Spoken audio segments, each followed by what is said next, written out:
ਵਾਹਿਗੁਰੂ ਜੀ ਕਾ ਖਾਲਸਾ ਵਾਹਿਗੁਰੂ ਜੀ ਕੀ ਫਤਿਹ। ਪ੍ਰੋਗਰਾਮ ਇਤਿਹਾਸ ਤੇ ਪੰਨਿਆਂ ਵਿੱਚ ਵਿਸ਼ਵ ਭਰ ਦੇ ਸਰੋਤਿਆਂ ਦਾ ਸਵਾਗਤ ਹੈ। ਅੱਜ ਦੇ ਇਸ ਪ੍ਰੋਗਰਾਮ ਦੇ ਵਿੱਚ ਗੱਲਬਾਤ ਕਰਾਂਗੇ ਗੁਰੂ ਗੋਬਿੰਦ ਸਿੰਘ ਮਹਾਰਾਜ ਜੀ ਦੇ ਸਭ ਤੋਂ ਵੱਡੇ ਸਾਹਿਬਜ਼ਾਦੇ ਬਾਬਾ ਅਜੀਤ ਸਿੰਘ ਜੀ ਹੋਰਾਂ ਦੇ ਬਾਬਤ, ਕਿਉਂਕਿ ਅੱਜ ਉਹਨਾਂ ਦਾ ਜਨਮ ਦਿਹਾੜਾ ਸਮੁੱਚੇ ਵਿਸ਼ਵ ਭਰ ਦੇ ਵਿੱਚ ਸੰਗਤਾਂ ਸ਼ਰਧਾ ਸਤਿਕਾਰ ਦੇ ਨਾਲ ਮਨਾ ਰਹੀਆਂ ਨੇ। ਬਾਬਾ ਅਜੀਤ ਸਿੰਘ ਜੀ ਦੇ ਸਮੁੱਚੇ ਜੀਵਨ ਦੇ ਉੱਤੇ ਗੱਲਬਾਤ ਕਰਾਂਗੇ ਅਤੇ ਉਹਦੇ ਵਿੱਚ ਉਹਨਾਂ ਦੀ ਬਹਾਦਰੀ ਦਾ ਜ਼ਿਕਰ ਅਤੇ ਹੋਰ ਘਟਨਾਵਾਂ ਦਾ ਵੀ ਜ਼ਿਕਰ ਹੋਵੇਗਾ। ਸੋ ਸਾਡੇ ਨਾਲ ਨੇ ਸਿੰਘ ਸਾਹਿਬ ਗਿਆਨੀ ਅਮਰਿੰਦਰ ਸਿੰਘ ਜੀ। ਸੋ ਉਹਨਾਂ ਨਾਲ ਫਤਿਹ ਦੀ ਸਾਂਝ ਪਾਉਂਦੇ ਹਾਂ ਤੇ ਪ੍ਰੋਗਰਾਮ ਦੀ ਸ਼ੁਰੂਆਤ ਕਰਦੇ ਹਾਂ। ਸਿੰਘ ਸਾਹਿਬ ਜੀ, ਵਾਹਿਗੁਰੂ ਜੀ ਕਾ ਖਾਲਸਾ ਵਾਹਿਗੁਰੂ ਜੀ ਕੀ ਫਤਿਹ। ਵਾਹਿਗੁਰੂ ਜੀ ਕੀ ਫਤਿਹ। ਸਿੰਘ ਸਾਹਿਬ ਜੀ, ਸਵਾਗਤ ਹੈ ਤੁਹਾਡਾ ਪ੍ਰੋਗਰਾਮ ਇਤਿਹਾਸ ਤੇ ਪੰਨਿਆਂ ਵਿੱਚ।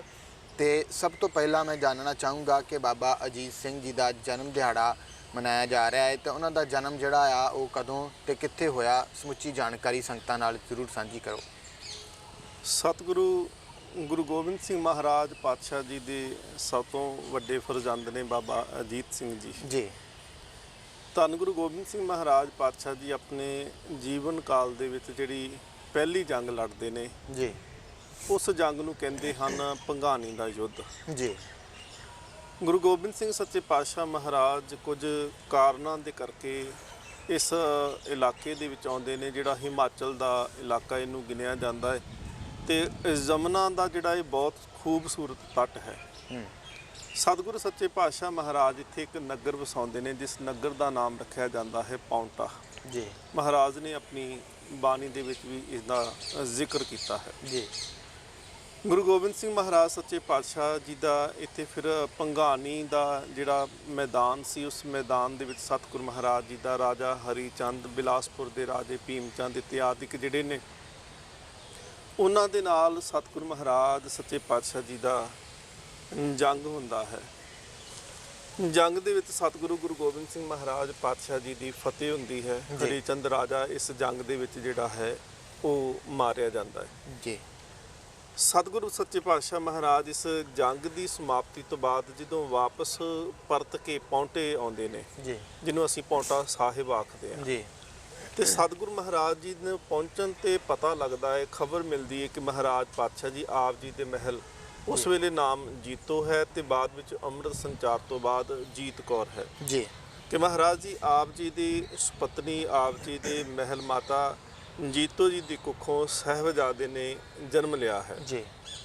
ਸਤਿਗੁਰੂ ਸੱਚੇ ਪਾਤਸ਼ਾਹ ਮਹਾਰਾਜ ਪਹਿਲੀ ਜੰਗ ਸੀ ਉਹਨੂੰ ਜਿੱਤ ਕਰਕੇ ਵਾਪਸ ਆਏ, ਤੇ ਮਹਾਰਾਜ ਨੇ ਉਸ ਜਿੱਤ ਦੇ ਕਰਕੇ ਹੀ ਆਪਣੇ ਸੁਪੁੱਤਰ ਦਾ ਨਾਮ ਜਿਹੜਾ ਹੈ ਉਹ ਅਜੀਤ ਸਿੰਘ ਰੱਖਿਆ ਹੈ। ਜਿਹੜਾ ਨਾਮ ਸੰਸਕਾਰ ਹੈ ਉਹ ਮਤਲਬ ਨਾਮ ਸੰਸਕਾਰ ਉਸ ਦਿਨ ਹੋਇਆ, ਅਜੀਤ ਸਿੰਘ ਨਾਮ ਰੱਖਿਆ ਗਿਆ। ਜੀ। ਹਾਲਾਂਕਿ ਸਿੰਘ ਨਾਮ ਜਿਹੜੇ ਨੇ ਜਾਂ ਕੌਰ ਨਾਮ ਜਿਹੜੇ ਨੇ ਉਹ ਪਹਿਲਾਂ ਵੀ ਪ੍ਰਚਲਿਤ ਨੇ। ਗੁਰੂ ਅੰਗਦ ਦੇਵ ਮਹਾਰਾਜ ਜੀ ਦੇ ਮਾਤਾ ਜੀ, ਉਹਨਾਂ ਦਾ ਨਾਮ ਦਇਆ ਕੌਰ ਹੈ। ਕੌਰ ਸ਼ਬਦ ਪਹਿਲਾਂ ਵੀ ਵਰਤਿਆ ਜਾਂਦਾ ਸੀ। ਜੀ। ਸਿੰਘ ਸ਼ਬਦ ਵੀ ਪਹਿਲਾਂ ਵਰਤਿਆ ਜਾਂਦਾ ਸੀ। ਬਹੁਤ ਸਾਰੇ ਰਾਜਪੂਤ ਘਰਾਣੇ ਨੇ, ਜਿਵੇਂ ਧੰਨ ਗੁਰੂ ਹਰਕ੍ਰਿਸ਼ਨ ਮਹਾਰਾਜ ਦਿੱਲੀ ਜਾਂਦੇ ਨੇ ਤੇ ਉਹ ਰਾਜਾ ਜੈ ਸਿੰਘ ਦਾ ਬੰਗਲਾ ਹੈ। ਜੀ। ਜੀ। ਜੈ ਸਿੰਘ ਦਾ ਅੱਗੇ ਪੁੱਤਰ ਰਾਜਾ ਰਾਮ ਸਿੰਘ ਹੈ। ਸੋ ਸਿੰਘ ਤੇ ਕੌਰ ਸ਼ਬਦ ਜਿਹੜਾ ਹੈ ਸ਼ਬਦਾਂ ਦੀ ਵਰਤੋਂ ਪਹਿਲਾਂ ਵੀ ਵਰਤਿਆ ਜਾਂਦਾ ਸੀ, ਪਰ ਮਹਾਰਾਜ ਜੀ ਨੇ ਜਦੋਂ ਪਹਿਲਾ ਅੰਮ੍ਰਿਤ ਸੰਚਾਰ ਕੀਤਾ ਹੈ 1699, ਉਦੋਂ ਪੱਕੇ ਤੌਰ ਤੇ ਕਰ ਦਿੱਤਾ ਕਿ ਸਿੱਖਾਂ ਦੇ ਵਾਸਤੇ ਇਹ ਨਾਮ ਜਿਹੜਾ ਹੈ ਸਿੰਘ ਤੇ ਕੌਰ ਇਹ ਪੱਕੇ ਤੌਰ ਤੇ ਰੱਖ ਦਿੱਤਾ ਗਿਆ ਹੈ। ਜੀ। ਜੀ। ਜੀ। ਸੋ ਸਤਿਗੁਰੂ ਸੱਚੇ ਪਾਤਸ਼ਾਹ ਮਹਾਰਾਜ ਪੌਂਟਾ ਸਾਹਿਬ ਦੀ ਉਹ ਪਾਵਨ ਧਰਤੀ ਹੈ, ਜਿੱਥੇ ਮਹਾਰਾਜ ਜੀ ਦੇ ਸਭ ਤੋਂ ਵੱਡੇ ਸਾਹਿਬਜ਼ਾਦੇ ਸਪੂਤ ਧੰਨ ਬਾਬਾ ਅਜੀਤ ਸਿੰਘ ਜੀ ਦਾ ਪ੍ਰਕਾਸ਼ ਹੁੰਦਾ ਹੈ, ਜਨਮ ਹੁੰਦਾ ਹੈ। ਔਰ ਇਹ ਥਾਂ ਬਹੁਤ ਹੀ ਸਤਿਗੁਰੂ ਮਹਾਰਾਜ ਜੀ ਨੇ ਇੱਕ ਦ੍ਰਿਸ਼ਟੀਕੋਣ ਰੱਖਿਆ ਸਾਹਿਤ ਦੇ ਪੱਖੋਂ ਵੀ। ਜੀ। ਕਿ ਨਾਲ ਜਦੋਂ ਜਮਨਾ ਉਸ ਜਗ੍ਹਾ ਤੋਂ ਖਹਿ ਕੇ ਲੰਘਦੀ ਹੈ, ਜਿਸ ਸਥਾਨ ਤੇ ਸਤਿਗੁਰੂ ਮਹਾਰਾਜ ਜੀ ਦਾ ਪਾਵਨ ਸਥਾਨ ਹੈ, ਤੇ ਤੁਸੀਂ ਜਾ ਕੇ ਦੇਖੋ ਕਿ ਆਸੇ-ਪਾਸੇ ਜਦੋਂ ਦੇਖੋਗੇ ਤੇ ਜਮਨਾ ਦੀ ਆਵਾਜ਼ ਬਹੁਤ ਜ਼ਿਆਦਾ ਆਉਂਦੀ ਹੈ। ਜੀ। ਪਰ ਜਿੱਥੇ ਸਤਿਗੁਰੂ ਮਹਾਰਾਜ ਜੀ ਨੇ ਉੱਥੇ ਬਾਣੀ ਵੀ ਬਹੁਤ ਰਚੀ, ਜਾਪ ਸਾਹਿਬ ਤੇ ਸੋਈਆਂ ਇਤਿਆਦਿਕ ਹੋਰ ਬਹੁਤ ਬਾਣੀਆਂ ਦੀ ਰਚਨਾ ਉੱਥੇ ਹੋਈ। 52 ਕਵੀ ਜਿਹੜੇ ਸਨ ਉਹ ਉੱਥੇ ਸਤਿਗੁਰੂ ਮਹਾਰਾਜ ਜੀ ਦੀ ਹਜ਼ੂਰੀ ਵਿੱਚ ਬੈਠ ਕੇ ਸਾਹਿਤ ਦੀ ਰਚਨਾ ਕਰਿਆ ਕਰਦੇ ਸਨ। ਸਤਿਗੁਰੂ ਮਹਾਰਾਜ ਉਹਨਾਂ ਤੋਂ ਵੱਖ-ਵੱਖ ਵਿਸ਼ਿਆਂ ਦੇ ਉੱਪਰ ਕਵਿਤਾ ਜਿਹੜੀ ਸੀ ਉਹ ਲਿਖਵਾਇਆ ਕਰਦੇ ਸੀ। ਜੀ। ਸੋ ਇਹ ਸਤਿਗੁਰ ਮਹਾਰਾਜ ਜੀ ਨੇ ਬੜਾ ਸੂਝ ਦੇ ਭਰਿਆ ਜਿਹੜਾ ਸੀ ਸਤਿਗੁਰ ਮਹਾਰਾਜ ਜੀ ਦਾ ਫੈਸਲਾ ਸੀ ਕਿ ਇਹ ਸਥਾਨ ਵਸਾਉਣਾ, ਔਰ ਇਸੇ ਸਥਾਨ ਤੇ ਸਤਿਗੁਰ ਮਹਾਰਾਜ ਅਨੰਦਪੁਰ ਸਾਹਿਬ ਤੋਂ ਵੀ ਆਏ ਤੇ ਸਨ 1687 ਦੇ ਵਿੱਚ ਜਨਵਰੀ ਦੇ ਅੰਦਰ ਜੀ। ਧੰਨ ਗੁਰੂ ਗੋਬਿੰਦ ਸਿੰਘ ਮਹਾਰਾਜ ਤੇ ਮਾਤਾ ਜੀਤੋ ਜੀ ਦੇ ਗ੍ਰਹਿ ਵਿਖੇ ਸਾਹਿਬਜ਼ਾਦਾ ਬਾਬਾ ਅਜੀਤ ਸਿੰਘ ਜੀ ਦਾ ਪ੍ਰਕਾਸ਼ ਹੁੰਦਾ ਹੈ। ਜੀ ਬਿਲਕੁਲ। ਸੋ ਸਿੰਘ ਸਾਹਿਬ ਜੀ, ਜੇ ਗੱਲ ਕਰੀਏ ਬਾਬਾ ਅਜੀਤ ਸਿੰਘ ਜੀ ਦੇ ਵਿਦਿਆ ਦੀ, ਬਚਪਨ ਦੀ, ਤਾਂ ਬਚਪਨ ਕਿਵੇਂ ਬੀਤਿਆ ਤੇ ਵਿਦਿਆ ਦੀ ਪ੍ਰਾਪਤੀ ਜਿਹੜੀ ਆ ਉਹਨਾਂ ਨੇ ਕਿਹਨਾਂ ਕੋਲੋਂ ਕੀਤੀ? ਦੇਖੋ ਜੀ, ਜਦੋਂ ਗੁਰੂ ਅਰਜਨ ਦੇਵ ਮਹਾਰਾਜ ਜੀ ਦੀ ਸ਼ਹਾਦਤ ਹੋ ਜਾਂਦੀ ਹੈ ਜੀ ਤੇ ਗੁਰੂ ਅਰਜਨ ਦੇਵ ਮਹਾਰਾਜ ਜੀ ਜਾਣ ਲੱਗਿਆ ਜਦੋਂ ਅੰਮ੍ਰਿਤਸਰ ਤੋਂ ਲਾਹੌਰ ਜਾਂਦੇ ਨੇ ਸ਼ਹਾਦਤ ਦੇ ਵਾਸਤੇ, ਉਸ ਵੇਲੇ ਸਤਿਗੁਰ ਮਹਾਰਾਜ ਕਹਿ ਕੇ ਗਏ ਸੀ ਕਿ ਅੱਜ ਤੋਂ ਬਾਅਦ ਇਕੱਲਾ ਸ਼ਾਂਤਮਈ ਹੀ ਨਹੀਂ ਰਹਿਣਾ, ਜੇ ਕਿਸੇ ਨੂੰ ਜਿਸ ਭਾਸ਼ਾ ਦੀ ਸਮਝ ਆਉਂਦੀ ਹੈ ਉਹਨੂੰ ਉਸੇ ਦੀ ਭਾਸ਼ਾ ਵਿੱਚ ਉੱਤਰ ਵੀ ਦੇਣਾ ਜਿਹੜਾ ਹੈ ਉਹ ਲਾਜ਼ਮੀ ਹੋ ਚੁੱਕਿਆ ਹੈ। ਸੋ ਇਸ ਕਰਕੇ ਗੁਰੂ ਹਰਗੋਬਿੰਦ ਸਾਹਿਬ ਮਹਾਰਾਜ ਤੋਂ ਹੀ ਸ਼ਸਤਰ ਵਿਦਿਆ, ਹਾਲਾਂਕਿ ਸ਼ਸਤਰਾਂ ਦੀ ਘੋੜਸਵਾਰੀ ਦੀ ਗੱਲ ਤਾਂ ਅਸੀਂ ਸਤਿਗੁਰਾਂ ਦੇ ਜੀਵਨ 'ਚ ਪਹਿਲਾਂ ਵੀ ਦੇਖਦੇ ਹਾਂ। ਗੁਰੂ ਅੰਗਦ ਦੇਵ ਮਹਾਰਾਜ ਪਾਤਸ਼ਾਹ ਜੀ, ਉਹ ਵੀ ਮੱਲ ਅਖਾੜਾ ਉਹਨਾਂ ਨੇ ਬਣਾ ਕੇ ਰੱਖਿਆ, ਭਲਵਾਨਾਂ ਦੇ ਯੁੱਧ ਕਰਾਉਣੇ, ਜ਼ੋਰ ਕਰਾਉਣਾ। ਔਰ ਸਤਿਗੁਰੂ ਗੁਰੂ ਅਰਜਨ ਦੇਵ ਮਹਾਰਾਜ ਜੀ ਦਾ ਮੌਂ ਸਾਹਿਬ ਆਨੰਦ ਕਾਰਜ ਹੋਇਆ ਜੀ। ਗੁਰੂ ਅਰਜਨ ਦੇਵ ਮਹਾਰਾਜ ਜੀ ਨੂੰ ਉੱਥੇ ਕਿਹਾ ਗਿਆ ਕਿ ਕਿੱਲਾ ਪੁੱਟਿਆ ਜਾਵੇ। ਮਹਾਰਾਜ ਜੀ ਨੇ ਉੱਥੇ ਨੇਜਾਬਾਜੀ ਦਾ ਜ਼ੋਰ ਦਿਖਾਇਆ, ਹਾਲਾਂਕਿ ਉਹ ਕਿੱਲਾ ਨਹੀਂ ਸੀ, ਇੱਕ ਦਰਖਤ ਨੂੰ ਬਿਲਕੁਲ ਉੱਪਰੋਂ ਐਵੇਂ ਘੜ ਦਿੱਤਾ ਗਿਆ ਸੀ ਕਿ ਜਿਵੇਂ ਕਿੱਲਾ ਹੋਵੇ। ਪਰ ਸਤਿਗੁਰੂ ਮਹਾਰਾਜ ਪਾਤਸ਼ਾਹ ਜੀ ਇੰਨੇ ਜ਼ੋਰ ਦੇ ਨਾਲ ਵਰਸ਼ਾ ਜਿਹੜਾ ਸੀ ਉਸ ਕਿੱਲੇ ਦੇ ਵਿੱਚ, ਉਸ ਦਰਖਤ ਦੀ ਜੜ ਦੇ ਵਿੱਚ ਮਾਰਿਆ ਕਿ ਜੜ ਤੱਕ ਉਹ ਦਰਖਤ ਜਿਹੜਾ ਸੀ ਉਹ ਪੁੱਟਿਆ ਗਿਆ। ਉੱਥੇ ਸਤਿਗੁਰੂ ਮਹਾਰਾਜ ਜੀ ਦਾ ਘੋੜਾ ਜਿਹੜਾ ਹੈ ਉਹ ਵੀ ਸ਼ਹੀਦ ਹੋ ਜਾਂਦਾ ਹੈ, ਉਹ ਵੀ ਮਾਰਿਆ ਜਾਂਦਾ ਹੈ। ਸੋ ਸਤਿਗੁਰੂ ਸੱਚੇ ਪਾਤਸ਼ਾਹ ਮਹਾਰਾਜ ਜੀ ਦੇ ਘਰ ਸ਼ਸਤਰ ਵਿਦਿਆ ਦਾ ਰੁਝਾਨ ਸੀ, ਔਰ ਇਸੇ ਕਰਕੇ ਹੀ ਬਚਪਨ ਤੋਂ ਹੀ ਗੁਰੂ ਗੋਬਿੰਦ ਸਿੰਘ ਮਹਾਰਾਜ ਜੀ, ਦੇਖੋ ਜਦੋਂ ਸਾਹਿਬਜ਼ਾਦੇ ਦਾ ਪ੍ਰਕਾਸ਼ ਹੁੰਦਾ ਹੈ ਤੇ ਮਹਾਰਾਜ ਉਦੋਂ ਪਹਿਲੀ ਜੰਗ ਜਿੱਤ ਕੇ ਆਉਂਦੇ ਪਏ ਨੇ। ਸੋ ਸਤਿਗੁਰੂ ਸੱਚੇ ਪਾਤਸ਼ਾਹ ਮਹਾਰਾਜ ਇਹ ਜ਼ਰੂਰੀ ਸੀ ਕਿ ਜਿੱਥੇ ਸਿੱਖ ਸ਼ਸਤਰ ਵਿਦਿਆ ਗ੍ਰਹਿਣ ਕਰਦੇ ਸੀ ਉੱਥੇ ਸਾਹਿਬਜ਼ਾਦਾ ਬਾਬਾ ਅਜੀਤ ਸਿੰਘ ਜੀ ਨੂੰ ਵੀ ਉਹਨਾਂ ਨੇ ਸ਼ਸਤਰ ਵਿਦਿਆ ਸਿਖਾਈ, ਘੋੜਸਵਾਰੀ, ਨੇਜਾਬਾਜੀ, ਤਲਵਾਰਬਾਜੀ, ਤੀਰ ਅੰਦਾਜ਼ੀ, ਬਹੁਤ ਸਾਰੇ ਜਿਹੜੇ ਸ਼ਸਤਰ ਵਿਦਿਆ ਦੇ ਗੁਣ ਸਨ ਉਹ ਤਾਂ ਸਿਖਾਏ, ਤੇ ਨਾਲ ਦੀ ਨਾਲ ਜਿਹੜੀ ਗੁਰਮੁਖੀ ਜਾਂ ਬਾਣੀ ਦਾ ਜਿਹੜਾ ਸਾਹਿਤ ਦਾ ਉਚਾਰਨ ਸੀ ਉਹ ਵੀ ਸੰਥਿਆ ਰੂਪ ਦੇ ਵਿੱਚ ਸਾਹਿਬਜ਼ਾਦਿਆਂ ਨੂੰ ਉਹ ਸੰਥਿਆ ਵੀ ਕਰਾਈ ਗਈ। ਤੇ ਬਚਪਨ ਦੇ ਵਿੱਚ ਹਰ ਪੱਖ ਤੋਂ ਸਤਿਗੁਰੂ ਮਹਾਰਾਜ ਜੀ ਨੇ ਆਪਣੇ ਸਾਹਿਬਜ਼ਾਦੇ ਨੂੰ ਨਿਪੁੰਨ ਕਰਨਾ ਕੀਤਾ ਹੈ। ਜੀ ਜੀ ਬਿਲਕੁਲ। ਸੋ ਸਿੰਘ ਸਾਹਿਬ ਜੀ, ਜੇ ਗੱਲ ਕਰੀਏ, ਜਿਵੇਂ ਇਤਿਹਾਸਕ ਜ਼ਿਕਰ ਵੀ ਮਿਲਦਾ ਹੈ ਕਿ ਬਾਬਾ ਅਜੀਤ ਸਿੰਘ ਹੋਰਾਂ ਦੀ ਇੱਕ ਬਹਾਦਰੀ ਦੀ ਘਟਨਾ ਜਿਹੜੀ ਜਿਹਦਾ ਇਤਿਹਾਸ ਜਿਹੜਾ ਆ ਉਹ ਮਿਲਦਾ ਆ, ਉਹ ਕੀ ਘਟਨਾ ਸੀਗੀ ਤੇ ਕਿਵੇਂ ਬਹਾਦਰੀ ਜਿਹੜੀ ਆ ਉਹ ਬਾਬਾ ਜੀ ਨੇ ਦਿਖਾਈ ਸੀਗੀ ਜਦੋਂ ਕਹਿੰਦੇ ਕਿਸੇ ਬ੍ਰਾਹਮਣ ਦੀ ਪਤਨੀ ਨੂੰ ਜਿਹੜਾ ਆ ਉਹ ਉਠਾ ਕੇ ਕੁਝ ਲੋਕ ਲੈ ਗਏ ਸੀ? ਸਤਿਗੁਰੂ ਸੱਚੇ ਪਾਤਸ਼ਾਹ ਮਹਾਰਾਜ ਜੀ ਦੇ ਘਰ 'ਚ ਜਿਸ ਤਰ੍ਹਾਂ ਸ਼ਸਤਰ ਵਿਦਿਆ ਦੀ ਆਪਾਂ ਪਹਿਲਾਂ ਵੀ ਗੱਲ ਕਰਦੇ ਹਾਂ ਕਿ ਗੁਰੂ ਤੇਗ ਬਹਾਦਰ ਮਹਾਰਾਜ ਸਭ ਤੋਂ ਪਹਿਲਾਂ ਛੋਟੀ ਉਮਰ 'ਚ ਜਿਹੜਾ ਹੈ ਉਹ ਜੰਗ ਦੇ ਵੀ ਹਿੱਸਾ ਲੈਂਦੇ ਨੇ। ਕਰਤਾਰਪੁਰ ਦੀ ਜੰਗ ਹੁੰਦੀ ਹੈ, ਜਲੰਧਰ ਦੇ ਕੋਲ ਕਰਤਾਰਪੁਰ ਹੈ ਜੀ। ਇਸੇ ਤਰ੍ਹਾਂ ਗੁਰੂ ਘਰ ਦੇ ਵਿੱਚ ਇਹ ਨਹੀਂ ਸੀ ਕਿ ਕੋਈ ਉਮਰ ਕਰਕੇ ਛੋਟਾ ਹੈ ਤੇ ਉਹ ਜੰਗ ਦੇ ਵਿੱਚ ਹਿੱਸਾ ਨਹੀਂ ਲੈ ਸਕਦਾ ਜਾਂ ਉਹਨੂੰ ਬਹਾਦਰੀ ਦਾ ਜ਼ੋਹਰ ਦਿਖਾਉਣ ਦਾ ਕੋਈ ਅਧਿਕਾਰ ਨਹੀਂ ਹੈ ਜੀ। ਸਤਿਗੁਰੂ ਸੱਚੇ ਪਾਤਸ਼ਾਹ ਮਹਾਰਾਜ ਦੇ ਦਰ ਦੇ ਉੱਤੇ ਸਨ 1699 ਮਈ ਦਾ ਮਹੀਨਾ ਹੈ ਤੇ ਸਤਿਗੁਰੂ ਮਹਾਰਾਜ ਜੀ ਦੇ ਦਰਬਾਰ ਦੇ ਵਿੱਚ ਇੱਕ ਗਰੀਬ ਨਿਮਾਣਾ ਜਾਂ ਬ੍ਰਾਹਮਣ ਜੀ, ਜਿੰਦਾ ਨਾਂ ਇਤਿਹਾਸ ਨੇ ਦੇਵਦਾਸ ਲਿਖਿਆ ਹੈ ਜੀ। ਦੇਵਦਾਸ ਬ੍ਰਾਹਮਣ ਸਤਿਗੁਰੂ ਮਹਾਰਾਜ ਜੀ ਦੇ ਦਰ ਦੇ ਉੱਤੇ ਆਇਆ, ਮਹਾਰਾਜ ਜੀ ਦੇ ਚਰਨਾਂ 'ਚ ਨਮਸਕਾਰ ਕੀਤੀ, ਅੱਖਾਂ ਉਹਦੀਆਂ ਭਿੱਜੀਆਂ ਹੋਈਆਂ ਨੇ ਜੀ, ਤੇ ਉਹਦੇ ਚਿਹਰੇ ਤੋਂ ਹੀ ਉਹਦੀ ਜਿਹੜੀ ਹੈ ਹਾਲਤ ਦਿਸਦੀ ਪਈ ਹੈ। ਸਤਿਗੁਰੂ ਮਹਾਰਾਜ ਜੀ ਦੇ ਚਰਨਾਂ ਵਿੱਚ ਆ ਕਰਕੇ ਉਹਨੇ ਨਮਸਕਾਰ ਕੀਤੀ। ਮਹਾਰਾਜ ਸੱਚੇ ਪਾਤਸ਼ਾਹ ਜੀ ਨੂੰ ਅੱਖ ਨਾ ਕੀਤਾ, ਕਹਿਣ ਲੱਗੇ, ਮਹਾਰਾਜ ਮੈਂ ਗਰੀਬ ਹਾਂ, ਮੈਂ ਨਿਮਾਣਾ ਹਾਂ, ਮੈਂ ਬੱਸੀ ਪਿੰਡ ਦਾ ਰਹਿਣ ਵਾਲਾ ਹਾਂ। ਇਹ ਬੱਸੀ ਬਹੁਤ ਸਾਰੀਆਂ ਜਿਹੜੀਆਂ ਪੰਜਾਬ ਦੇ ਵਿੱਚ ਨੇ, ਔਰ ਜ਼ਿਕਰਯੋਗ ਇੱਥੇ ਕਰ ਦੇਣਾ ਜ਼ਰੂਰੀ ਹੁੰਦਾ ਹੈ ਕਿ ਇੱਕ ਤਾਂ ਬੱਸੀ ਪਠਾਣਾ ਜੀ ਜੀ, ਉਹ ਇਤਿਹਾਸਿਕ ਤੌਰ ਤੇ ਅਸੀਂ ਉਹਦਾ ਪੱਖ ਦੇਖਦੇ। ਇਹ ਬੱਸੀ ਹੁਸ਼ਿਆਰਪੁਰ ਜ਼ਿਲ੍ਹੇ ਦੇ ਅੰਦਰ ਹੈ ਜਿੱਥੋਂ ਦਾ ਇਹ ਦੇਵਦਾਸ ਬ੍ਰਾਹਮਣ ਹੈ ਜੀ।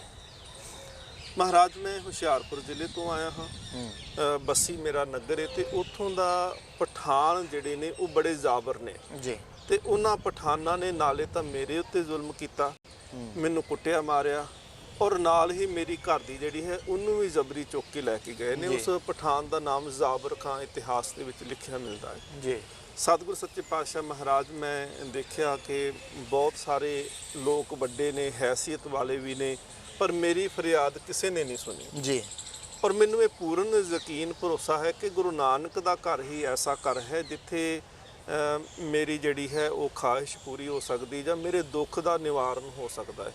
ਸੋ ਸਤਿਗੁਰ ਸੱਚੇ ਪਾਤਸ਼ਾਹ ਮਹਾਰਾਜ ਉਸ ਵੇਲੇ ਆਪਣੇ ਫਰਜ਼ੰਦ ਵੱਡੇ ਸਾਹਿਬਜ਼ਾਦੇ ਬਾਬਾ ਅਜੀਤ ਸਿੰਘ ਜੀ ਤੇ ਨਾਲ 100 ਸਿੰਘਾਂ ਦਾ ਜੱਥਾ ਜਿਹੜਾ ਸੀ ਮਹਾਰਾਜ ਜੀ ਨੇ ਉਹ ਦਿੱਤਾ ਔਰ ਸਾਹਿਬਜ਼ਾਦੇ ਨੂੰ ਹੁਕਮ ਕੀਤਾ ਕਿ ਤੁਸੀਂ ਇਸ ਪੰਡਤ ਦਾ ਜਿਹੜਾ ਪਰਿਵਾਰ ਹੈ, ਬ੍ਰਾਹਮਣ ਦਾ ਪਰਿਵਾਰ, ਦੇਵਦਾਸ ਦੀ ਘਰਵਾਲੀ, ਉਹਨੂੰ ਛੁਡਾ ਕੇ ਵੀ ਲਿਆਉਣਾ ਹੈ ਤੇ ਜਿਹੜੇ ਕੁਕਰਮ ਕਰਨ ਵਾਲੇ ਨੇ ਜਾਂ ਧੱਕਾ ਕਰਨ ਵਾਲੇ ਨੇ ਉਹਨਾਂ ਨੂੰ ਜਾਇਜ਼ ਸਜ਼ਾ ਵੀ ਦੇ ਕੇ ਆਉਣੀ ਹੈ, ਉਹਨਾਂ ਨੂੰ ਸੋਧ ਕੇ ਵੀ ਆਉਣਾ ਹੈ ਜੀ।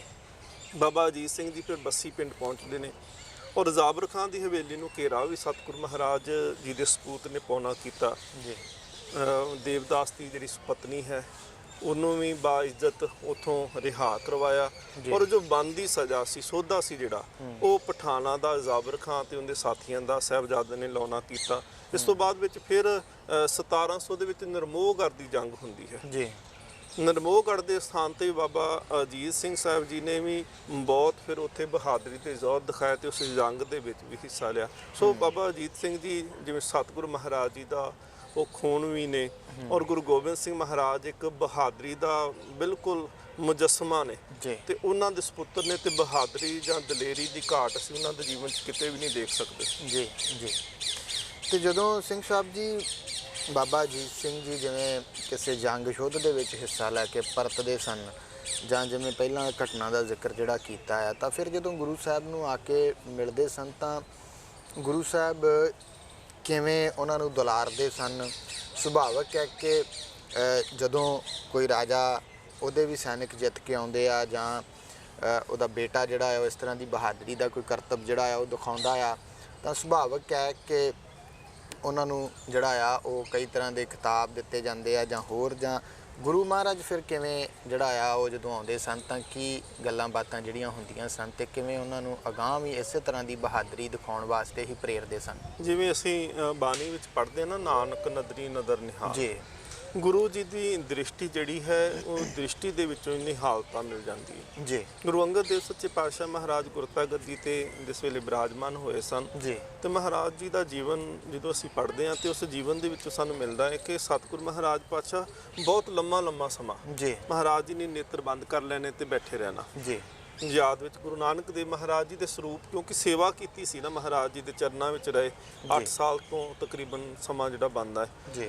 ਉਹ ਸਤਿਗੁਰ ਮਹਾਰਾਜ ਜੀ ਦੇ ਪ੍ਰਤੱਖ ਦਰਸ਼ਨ ਉਹਨਾਂ ਨੇਤਰਾਂ ਦੇ ਨਾਲ ਨੇਤਰ ਬੰਦ ਕਰਕੇ ਸਤਿਗੁਰ ਮਹਾਰਾਜ ਜੀ ਦੀ ਯਾਦ ਦੇ ਵਿੱਚ ਉਹਨਾਂ ਨੇ ਬੈਠ ਜਾਣਾ ਜੀ। ਤੇ ਸੰਗਤ ਜਿਹੜੀ ਹੋਇਆ ਕਰਦੀ ਸੀ ਉਹ ਸਤਿਗੁਰ ਮਹਾਰਾਜ ਜੀ ਨੇ ਜਦੋਂ ਬੈਠੇ ਉਹਨਾਂ ਨੇ ਤੇ ਸੰਗਤ ਨੇ ਸਤਿਗੁਰ ਮਹਾਰਾਜ ਜੀ ਦੇ ਸਾਹਮਣੇ ਆ ਕੇ ਬੈਠ ਜਾਣਾ ਜੀ।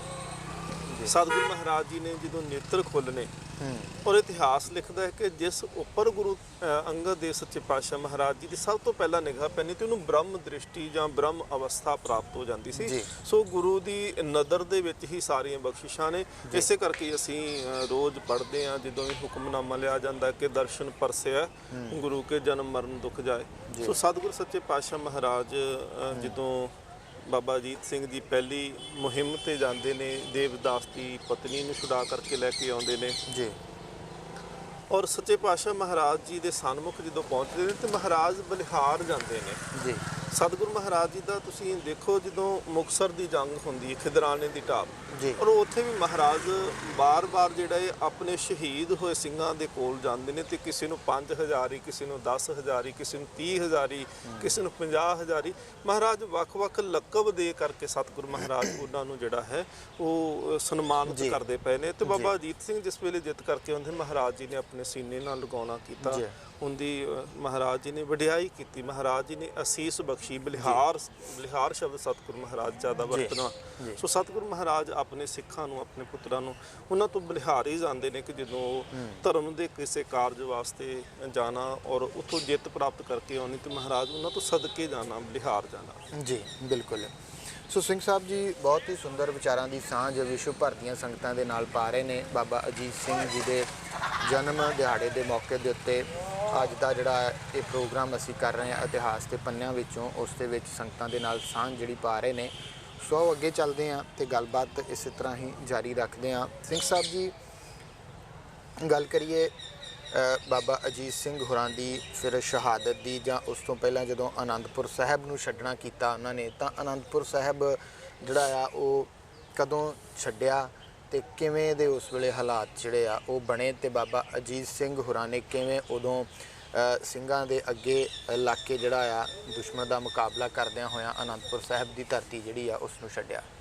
ਦੇਖੋ ਜੀ, ਇਹ ਸਤਿਗੁਰੂ ਮਹਾਰਾਜ ਸੱਚੇ ਪਾਤਸ਼ਾਹ ਨੇ ਸਭ ਤੋਂ ਪਹਿਲਾਂ ਤਾਂ 30 ਮਾਰਚ 1699 ਦੀ ਵਿਸਾਖੀ ਨੂੰ ਅੰਮ੍ਰਿਤ ਸੰਚਾਰ ਕਰਦੇ ਨੇ ਜੀ। ਉਸ ਵੇਲੇ ਬਾਬਾ ਅਜੀਤ ਸਿੰਘ ਜੀ ਦੀ ਤਕਰੀਬਨ 12 ਸਾਲ ਤੋਂ ਉੱਪਰ ਉਮਰ ਜਿਹੜੀ ਹੈ, ਸਰੀਰਕ ਉਮਰ ਬਣਦੀ ਹੈ ਜੀ। 13 ਸਾਲ ਉਮਰ ਅਸੀਂ ਕਹਿ ਸਕਦੇ ਹਾਂ। ਉਸ ਵੇਲੇ ਸਤਿਗੁਰੂ ਸੱਚੇ ਪਾਤਸ਼ਾਹ ਮਹਾਰਾਜ ਜੀ ਦੇ ਪਰਿਵਾਰ ਨੇ, ਜਿੱਥੇ ਸਿੱਖਾਂ ਨੇ ਅੰਮ੍ਰਿਤ ਦੀ ਦਾਤ ਪ੍ਰਾਪਤ ਕੀਤੀ, ਉੱਥੇ ਸਾਹਿਬਜ਼ਾਦਿਆਂ ਨੇ, ਚਾਰੋਂ ਸਾਹਿਬਜ਼ਾਦੇ ਵੀ ਅੰਮ੍ਰਿਤ ਦੀ ਦਾਤ ਪ੍ਰਾਪਤ ਕਰਦੇ ਨੇ ਜੀ। ਸਨ 1704 ਦੇ ਵਿੱਚ ਜੀ। ਸਤਿਗੁਰੂ ਸੱਚੇ ਪਾਤਸ਼ਾਹ ਮਹਾਰਾਜ ਜੀ ਦੇ ਆਨੰਦਪੁਰ ਨੂੰ ਘੇਰਾ ਪਾਇਆ ਜਾਂਦਾ ਹੈ। ਪਹਾੜੀ ਰਾਜੇ ਤੇ ਔਰੰਗਜ਼ੇਬ ਦੀਆਂ ਜਿਹੜੀਆਂ ਫੌਜਾਂ ਨੇ, ਉਹਨਾਂ ਵੱਲੋਂ ਘੇਰਾ ਜਿਹੜਾ ਹੈ ਆਨੰਦਪੁਰ ਸਾਹਿਬ ਜੀ ਦੇ ਕਿਲੇ ਨੂੰ ਪਾਇਆ ਜਾਂਦਾ ਹੈ ਜੀ। ਸਤਿਗੁਰੂ ਸੱਚੇ ਪਾਤਸ਼ਾਹ ਮਹਾਰਾਜ ਜੀ ਦੇ ਕਿਲੇ ਨੂੰ ਇਹ ਘੇਰਾ ਤਕਰੀਬਨ ਕਹਿੰਦੇ ਨੇ 7 ਮਹੀਨੇ ਤੋਂ ਜ਼ਿਆਦਾ ਸਮਾਂ ਘੇਰੇ ਦਾ ਬਣਦਾ। ਮਈ ਮਹੀਨੇ ਤੋਂ ਲੈ ਕੇ ਦਸੰਬਰ ਤੱਕ ਦਾ ਇਹ ਘੇਰੇ ਦਾ ਸਮਾਂ ਹੈ ਜੀ। ਜਿਸ ਸਮੇਂ ਦੇ ਵਿੱਚ ਅਸੀਂ ਦੇਖਦੇ ਹਾਂ ਕਿ ਹਰ ਦੁੱਖ ਜਿਹੜਾ ਸੰਸਾਰਿਕ ਦੁੱਖ ਹੁੰਦਾ ਹੈ ਜੀ, ਉਹ ਸੰਸਾਰਿਕ ਦੁੱਖ ਸਤਿਗੁਰੂ ਮਹਾਰਾਜ, ਉਹਨਾਂ ਦੇ ਪਰਿਵਾਰ ਨੇ, ਉਹਨਾਂ ਦੇ ਸਿੱਖਾਂ ਨੇ, ਉਹ ਸਾਰਾ ਕੁਝ ਉੱਥੇ ਜਿਹੜਾ ਸੀ ਉਹ ਸਹਿਨ ਵੀ ਕੀਤਾ ਹੈ। ਔਰ ਜੋ ਉੱਥੇ ਚਾਲਾਂ ਵੀ ਚੱਲੀਆਂ ਗਈਆਂ, ਬਾਰ-ਬਾਰ ਸਤਿਗੁਰੂ ਮਹਾਰਾਜ ਪਾਤਸ਼ਾਹ ਜੀ ਨੂੰ ਕਈਆਂ ਚਾਲਾਂ ਦੇ ਰਾਹੀਂ ਉਹਨਾਂ ਨੇ ਕਿਲ੍ਹਾ ਛਡਾਉਣ ਦੀ ਕੋਸ਼ਿਸ਼ ਵੀ ਕੀਤੀ, ਭਾਵੇਂ ਉਹ ਗਾਂ ਦੀ ਜਨੇਊ ਦੀ ਕਸਮ ਖਾਣ ਦੀ ਵੀ ਗੱਲ ਕੀਤੀ ਜਾਂਦੀ ਹੈ। ਸੋ ਸਤਿਗੁਰੂ ਸੱਚੇ ਪਾਤਸ਼ਾਹ ਮਹਾਰਾਜ ਸਾਰੀਆਂ ਚਾਲਾਂ ਨੂੰ ਜਾਣਦੇ ਸੀ ਜੀ। ਅਖੀਰ ਤੇ ਪੋਹ ਦੀ ਰਾਤ ਹੈ, 6-7 ਪੋਹ ਦੀ ਰਾਤ, ਜਦੋਂ ਸਤਿਗੁਰੂ ਮਹਾਰਾਜ ਕਿਲ੍ਹਾ ਛੱਡਦੇ ਨੇ ਆਨੰਦਪੁਰ ਸਾਹਿਬ ਦਾ, ਉਸ ਤੋਂ ਪਹਿਲਾਂ ਔਰੰਗਜ਼ੇਬ ਦੀ ਲਿਖੀ ਹੋਈ ਕੁਰਾਨ ਦੇ ਉੱਪਰ ਕਸਮ ਹੈ ਜੀ। ਔਰ ਉਸ ਕਸਮ ਦੇ ਜਿਹੜਾ ਸੀ ਸਤਿਗੁਰੂ ਮਹਾਰਾਜ ਪਾਤਸ਼ਾਹ ਜੀ ਦੇ ਕੋਲ ਪਹੁੰਚਦੀ ਤੇ ਮਹਾਰਾਜ ਸੱਚੇ ਪਾਤਸ਼ਾਹ ਜੀ ਨੂੰ ਸਿੱਖ ਆਖਦੇ ਨੇ, ਮਹਾਰਾਜ ਹੁਣ ਤੇ ਹਿੰਦੁਸਤਾਨ ਦਾ ਬਾਦਸ਼ਾਹ ਜਿਹੜਾ ਹੈ ਉਹ ਕਸਮ ਖਾਂਦਾ ਹੈ ਤੇ ਸਾਨੂੰ ਕਿਲ੍ਹਾ ਛੱਡਣਾ ਚਾਹੀਦਾ ਹੈ। ਗੁਰੂ ਗੋਬਿੰਦ ਸਿੰਘ ਮਹਾਰਾਜ ਕਹਿੰਦੇ ਨੇ, ਨਹੀਂ, ਇਹ ਇੱਥੇ ਵੀ ਫਰੇਬ ਹੈ, ਇੱਥੇ ਵੀ ਧੋਖਾ ਕੀਤਾ ਜਾ ਰਿਹਾ ਹੈ। ਔਰ ਕਦੀ ਵੀ ਅਸੀਂ ਇਹ ਨਾ ਸੋਚੀਏ ਕਿ ਸਤਿਗੁਰੂ ਮਹਾਰਾਜ ਜੀ ਦੇ ਨਾਲ ਧੋਖਾ ਕੀਤਾ ਗਿਆ ਹੈ।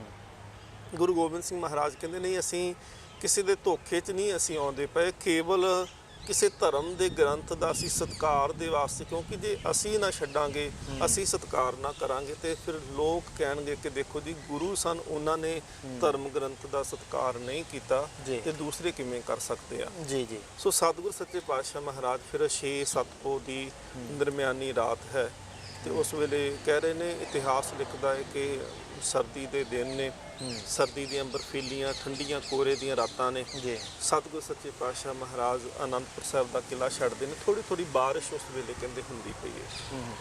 ਤਾਰੋਂ ਕੀ ਸ਼ਾਂ ਸਤਿਗੁਰ ਕਿਲੇ ਸੇ ਰਵਾਂ ਹੋਏ, ਮਹਾਰਾਜ ਕਿਲੇ ਨੂੰ ਛੱਡਦੇ ਨੇ ਆਨੰਦਪੁਰ ਸਾਹਿਬ ਜੀ ਦੇ ਨੂੰ। ਔਰ ਸੱਚੇ ਪਾਤਸ਼ਾਹ ਮਹਾਰਾਜ ਜਦੋਂ ਕਿਲੇ ਨੂੰ ਛੱਡਦੇ ਨੇ ਤੇ ਸਭ ਤੋਂ ਪਹਿਲਾ ਜਿਹੜਾ ਜਥਾ, ਕਿਉਂਕਿ ਵਿਉਂਤਬੰਦੀ ਦੇ ਨਾਲ ਕਿਲੇ ਨੂੰ ਛੱਡਿਆ ਗਿਆ, ਆਨੰਦਪੁਰ ਸਾਹਿਬ ਦੇ ਅੰਦਰ ਬੀਬੀਆਂ ਵੀ ਸਨ, ਬੱਚੇ ਵੀ ਸਨ, ਸਤਿਗੁਰੂ ਮਹਾਰਾਜ ਜੀ ਦਾ ਆਪਣਾ ਪਰਿਵਾਰ ਵੀ ਸੀ। ਸੋ ਸਭ ਤੋਂ ਜਿਹੜਾ ਅਗਲੇਰਾ ਹਿੱਸਾ ਹੈ ਜਥੇ ਦਾ, ਉੱਥੇ ਗੁਰੂ ਗੋਬਿੰਦ ਸਿੰਘ ਮਹਾਰਾਜ ਪਾਤਸ਼ਾਹ ਜੀ ਔਰ ਸਤਿਗੁਰੂ ਸਾਹਿਬ ਜੀ ਦੇ ਨਾਲ ਕੁਝ ਚੁਣਵੇਂ ਸਿੱਖ ਤੇ 5 ਪਿਆਰੇ ਜਿਹੜੇ ਨਾਲ ਸਨ, ਹੋਰ ਬਹੁਤ ਸਾਰੇ ਸਿੱਖ ਜਿਹੜੇ ਸਨ ਉਹ ਨਾਲ ਅੱਗੇ ਚੱਲਦੇ ਨੇ। ਵਿਚਕਾਰ ਜਿਹੜੇ ਨੇ ਉਹ ਬਜ਼ੁਰਗ, ਬੀਬੀਆਂ, ਬੱਚਿਆਂ ਨੂੰ ਉਸ ਜਥੇ ਦੇ ਵਿੱਚ ਰੱਖਿਆ ਗਿਆ ਜੀ। ਉਸ ਤੋਂ ਪਿੱਛੇ ਜਿਹੜਾ ਸੀ, ਜਿਹੜੇ ਸਿੱਖਾਂ ਦਾ ਪਿੱਛੋਂ ਕੋਈ ਹਮਲਾ ਨਾ ਹੋਵੇ, ਉਹਦੀ ਰਾਖੀ ਦੇ ਵਾਸਤੇ ਬਾਬਾ ਅਜੀਤ ਸਿੰਘ ਜੀ, ਬਾਬਾ ਜੀਵਨ ਸਿੰਘ ਜੀ, ਬਹੁਤ ਸਾਰੇ ਐਸੇ ਸਿੱਖ ਸਨ, ਬਾਬਾ ਬੁੱਢਾ ਸਿੰਘ ਜੀ ਵਰਗੇ ਸਿੱਖ, ਉਹਨਾਂ ਸਾਰੇ ਸਿੱਖਾਂ ਨੂੰ ਜਿਹੜਾ ਸੀ ਉਹ ਪਿਛਲੇ ਜਥੇ ਦੇ ਵਿੱਚ ਰੱਖਿਆ ਗਿਆ।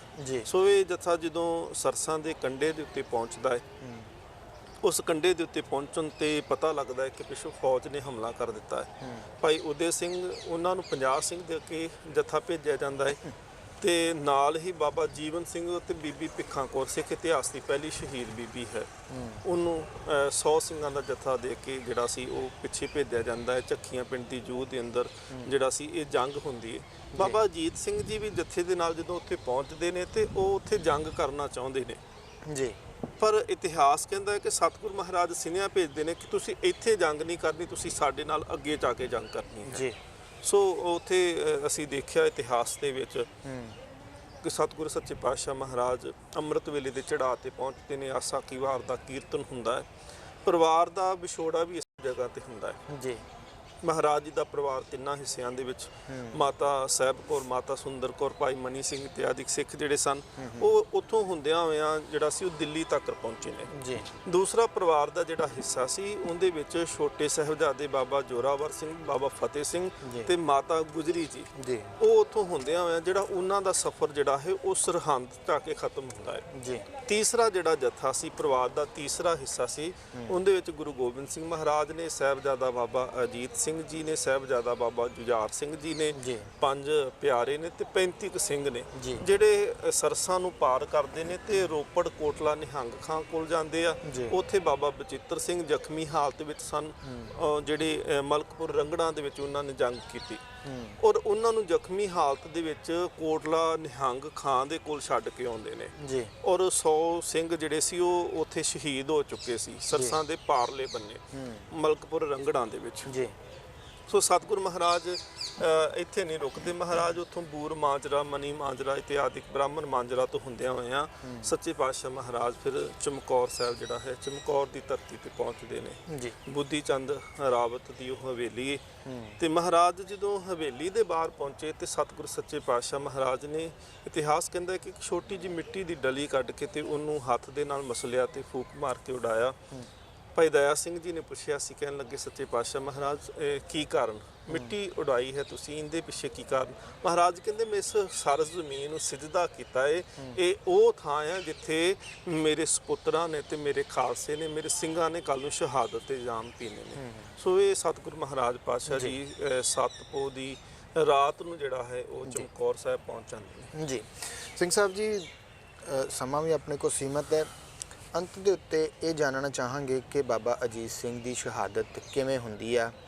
ਉਸ ਤੋਂ ਪਹਿਲਾਂ ਜਦੋਂ ਗੁਰੂ ਸਾਹਿਬ ਆਪਣੇ ਹੱਥੀਂ ਉਹਨਾਂ ਨੂੰ ਜੰਗ ਦੇ ਮੈਦਾਨ ਦੇ ਵਿੱਚ ਤੋਰਦੇ ਨੇ ਤਾਂ ਉਹ ਕਿਵੇਂ ਦਾ ਉਦੋਂ ਦਾ ਉਹ ਸਮਾਂ ਸੀਗਾ ਤੇ ਕਿਵੇਂ ਉਹਨਾਂ ਨੇ ਸ਼ਹਾਦਤ ਦਾ ਜਾਮ ਜਿਹੜਾ ਆ ਉਹ ਕੀਤਾ?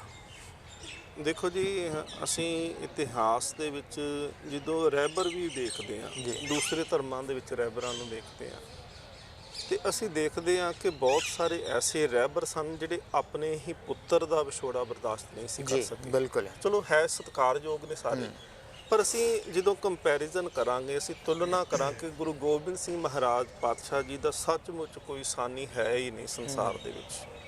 ਹਜ਼ਰਤ ਮੁਹੰਮਦ ਸਾਹਿਬ ਜੀ ਦਾ ਛੋਟਾ ਜਿਹਾ ਪੁੱਤਰ ਜਿਹੜਾ ਸੀ ਉਹ ਬਿਮਾਰੀ ਕਰਕੇ ਉਹਦੀ ਮੌਤ ਹੁੰਦੀ ਹੈ।